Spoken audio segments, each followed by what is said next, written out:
সাবেক প্রধানমন্ত্রী বেগম খালেদা জিয়ার সুস্থতা ও দীর্ঘায়ু কামনায় যশোরের বেনাপোলে দোয়া ও মোনাজাতের আয়োজন করেছে ৩ নম্বর বাহাদুরপুর ইউনিয়নবাসী। মঙ্গলবার বিকেলে বেনাপোল বাহাদুরপুর স্কুল মাঠ প্রাঙ্গণে দোয়ার আয়োজন করা হয়। এদিকে সিরাজগঞ্জের তারাশে বিএনপির চেয়ারপারসন ও সাবেক প্রধানমন্ত্রী বেগম খালেদা জিয়ার সুস্থতা কামনায় দোয়া মাহফিল অনুষ্ঠিত হয়েছে।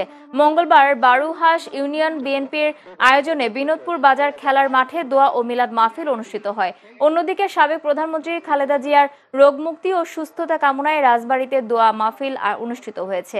মঙ্গলবার বিকেলে রাজবাড়ী জেলা বিএনপির আয়োজনে বীর মুক্তিযোদ্ধা শহীদ খুশি রেলওয়ে মাঠ চত্বরে দোয়া মাহফিল অনুষ্ঠিত হয়।